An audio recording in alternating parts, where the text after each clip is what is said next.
Hello, everyone, and welcome to another episode of the Rickles Paradise Podcast. I am your host, Dystro, and tonight's episode, I almost said Song of the Night.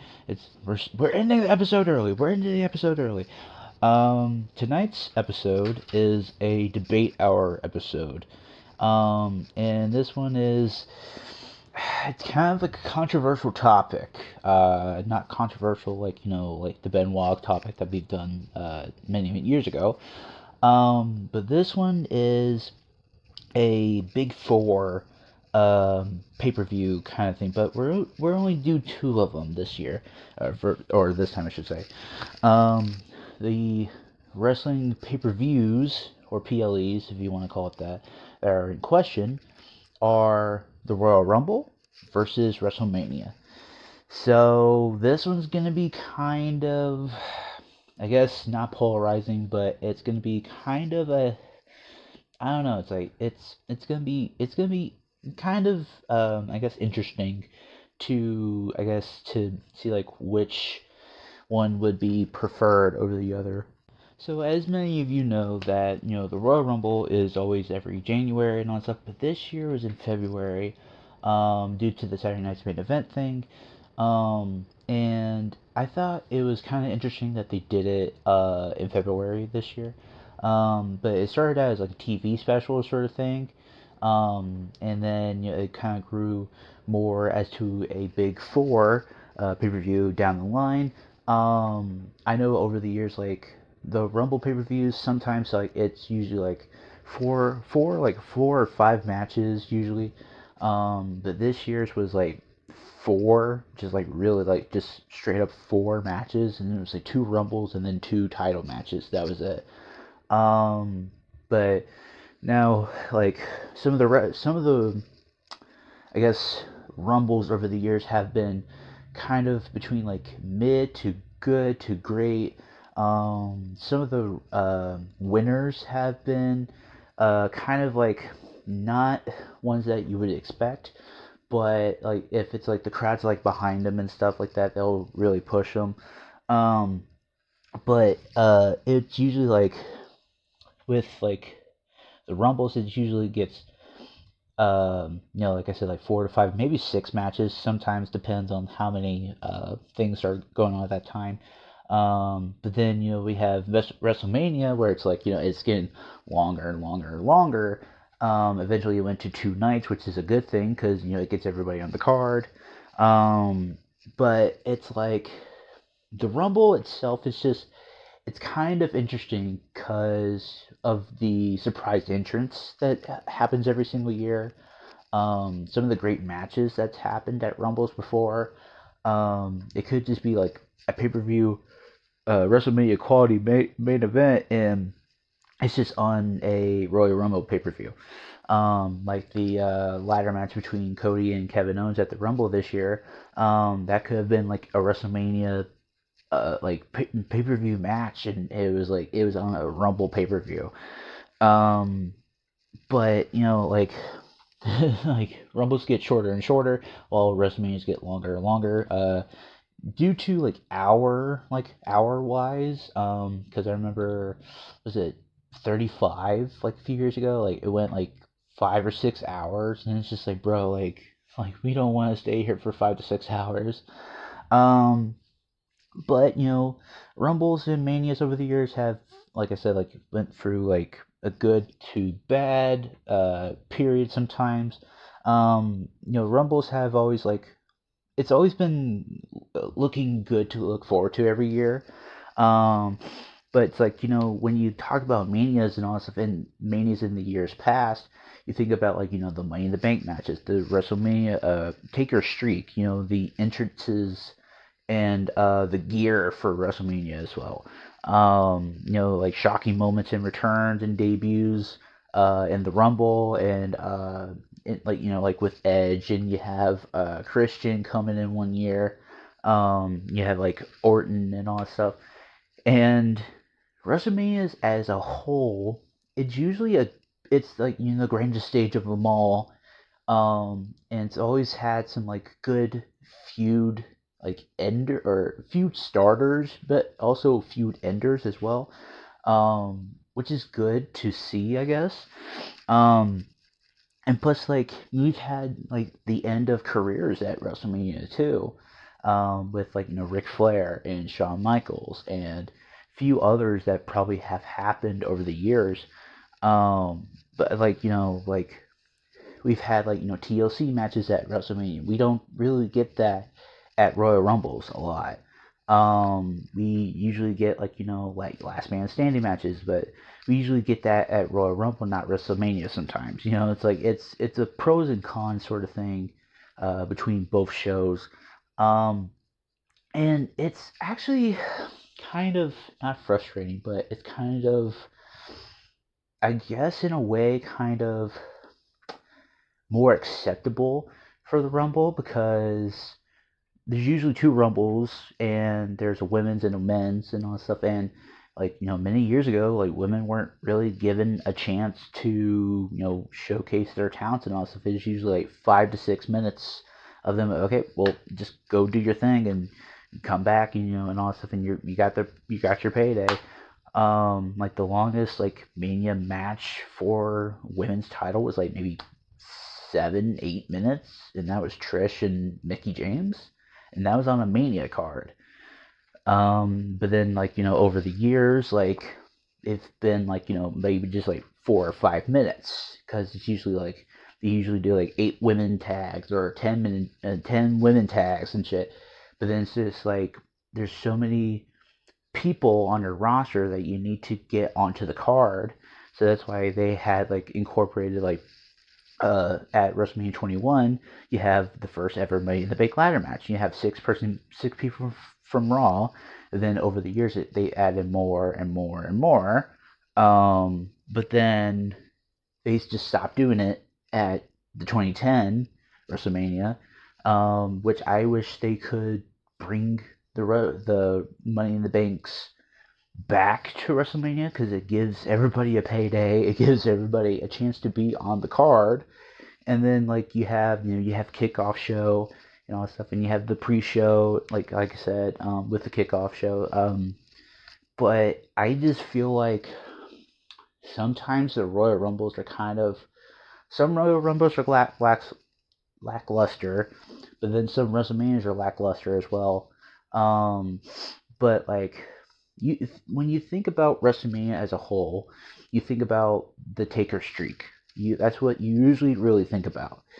But then when you think about the Rumble, it's always like the surprise debuts, the surprise returns, the Royal Rumble matches itself, because it's usually like goes an hour and a half, or an hour plus sometimes.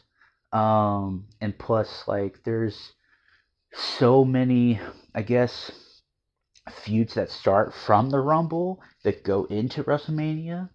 But then there's so many feuds that go from WrestleMania into like the next pay per view. Like case in point, like you have Jeff Hardy going against Edge at the Royal Rumble '09, and then you have like the feud from Jeff and Matt going into WrestleMania, and then goes right into Backlash. So it's like a good like 2 3 month feud right there. But then like there's always like that one case of like if it's really really red hot and you want to see the people like really really fight, go from like Mania to like I don't know, maybe uh fucking Money in the Bank or SummerSlam maybe if you want to be lucky with that. Um, it's got to be like very very fresh, and it's got to be very very hot, like red hot. Like the feud's got to be so like blood boiling to the point where it's like okay, like they want to see it, and at at a big four sort of pay-per-view, not B pay-per-view but a big four. um but it's like Rumbles itself, it's just really kind of eye-opening. um but then you have like some of the Rumbles before, you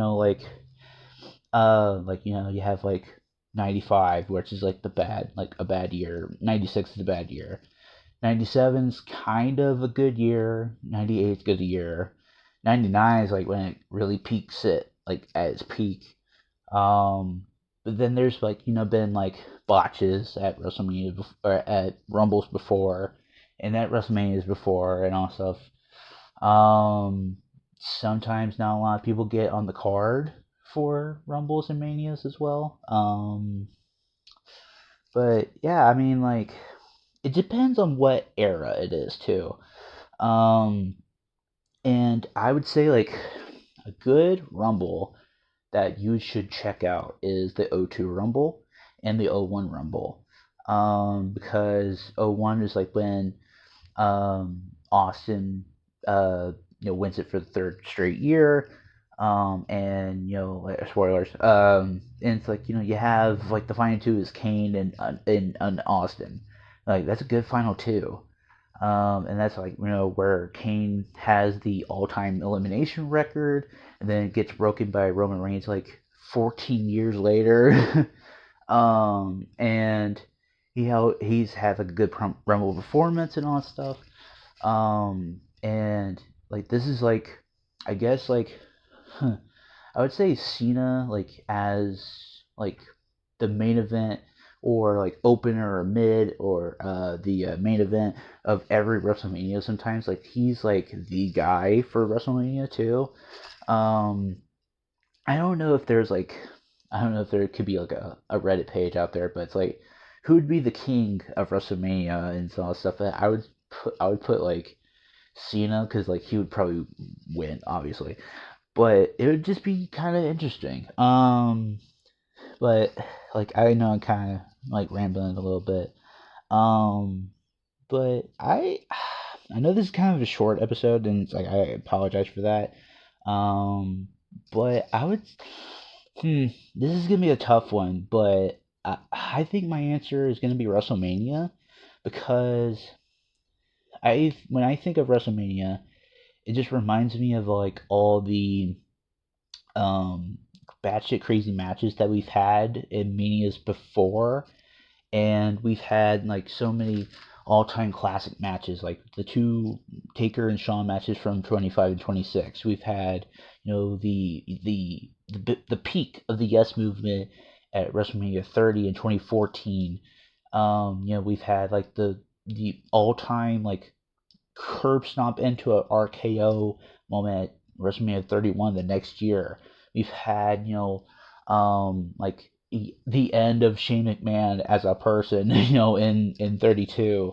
I mean, we don't really talk about the COVID WrestleMania and all that stuff because, like, there's no fans or anything. But like the WrestleManias after that, and under the Paul Levesque era, they've been good. They haven't been spectacular, but they've been good. I mean, like with WrestleMania last year, they had the main event on night one with Roman and Rock versus Rollins and Cody, which didn't really need to go 40 minutes. Could have been like cut in half and would have told a better story, but whatever. Um, and then the Rumble that year too was like it was a two-peat. It was Cody winning it back to back, 2 years in a row, which is good, like a good I guess storytelling thing, because that Mania that year, Cody Rhodes finishes the story, and Roman Reigns goes away. Like he goes away for several months. Like he's not seen again till like Survivor Series, like and all that stuff, and later on that year. Um, which is like it's good storytelling because Reigns as a character, he was holding on to that title for 2 like almost 3 years, and it's like he beat like he almost beat Hogan's record and shit.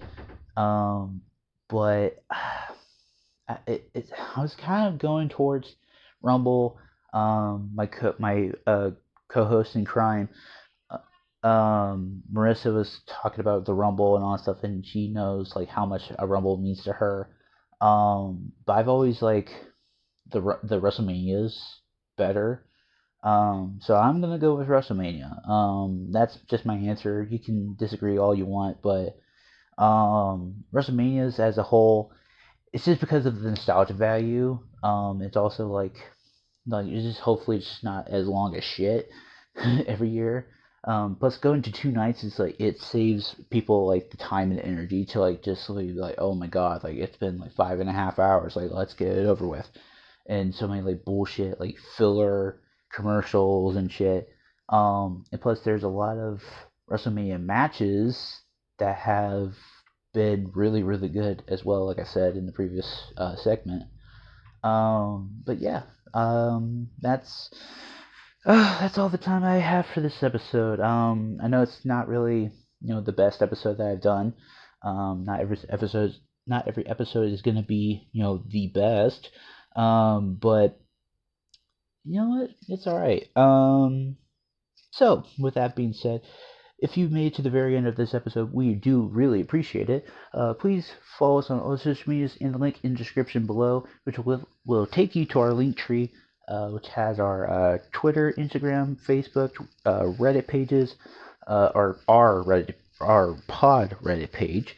My gaming YouTube channel is on there as well. I'm almost currently at 1520, which is a good number. And tonight's song of the night is a song by Poison, and is their hit song "Talk Dirty to Me." And yeah, I don't know if I think there's a music video for it, but Marissa will figure that out.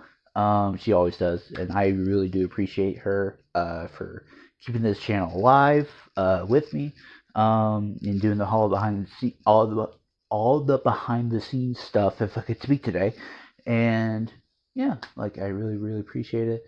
And yeah, I will see you next Thursday for another breakdown.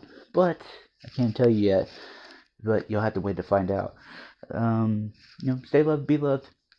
See you next Thursday, everybody. Peace.